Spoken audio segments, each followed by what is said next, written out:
Human kindness, we are taught it's fundamental to our nature, but what if our cherished beliefs about empathy and compassion are built on a foundation of survival instincts and fear? That's such a provocative way to look at it. I've always wondered about the gap between how we present ourselves and how we actually behave. Well, let's dig into some fascinating research. Studies show that when we remove social consequences, like in anonymous online spaces or during civil unrest, that veneer of niceness disappears remarkably quickly. Psychologists call this the disinhibition effect. You know what's really interesting about that? I was reading about how during the 2011 London riots, people who had never committed crimes before were suddenly looting stores alongside career criminals. Exactly. And here's where it gets even more intriguing. Evolutionary psychologists have found that our ancestors developed nice behaviors not out of moral virtue, but because being rejected by the tribe meant certain death. We're literally wired for social compliance through fear. So you're saying our entire framework of social behaviour might be built on this ancient survival mechanism? That's pretty unsettling. And it gets deeper. Recent neuroimaging studies have shown that our brains actually process social pain in the same regions as physical pain. Being ostracized literally hurts us at a biological level. That explains so much about why people conform so strongly to social norms, even when they disagree with them privately. Let's talk about empathy for a moment. We love to think of it as this beautiful universal human trait, but research from the Max Planck Institute shows it's highly selective and biased. Their studies found that people show significantly stronger empathetic responses to members of their own social group. That reminds me of how people can be deeply moved by one local tragedy while remaining unmoved by massive humanitarian crises in distant countries. Right?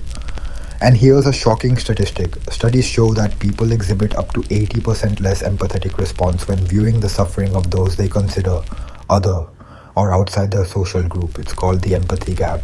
Well, that certainly explains a lot about human behaviour throughout history. But what about acts of genuine altruism? Surely those exist. Here's the thing, even what we consider pure altruism often has hidden motivations. Research from Harvard's Department of Psychology found that charitable giving activates the same reward centers in our brains as receiving money or eating good food.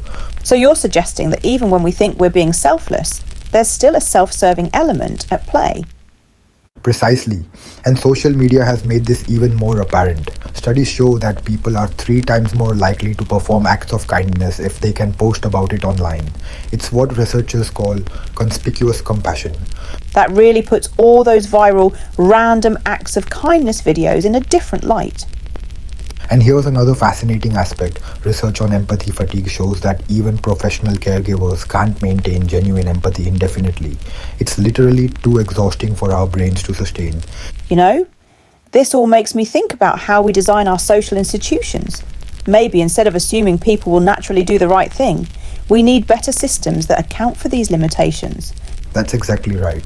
Some fascinating work in behavioral economics suggests that successful societies don't rely on innate human goodness. They create structures that make pro-social behavior the most advantageous choice.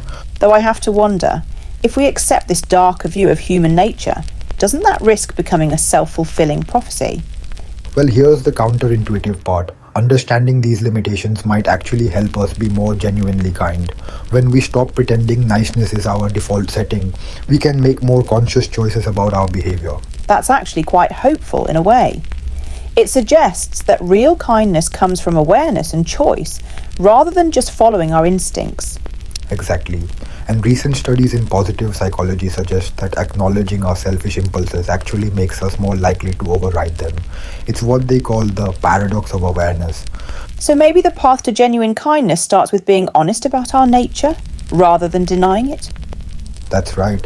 And as we wrap up today's discussion, I think that's the key takeaway. A true virtue isn't about pretending we're naturally good. It's about understanding our programming and choosing to be better anyway.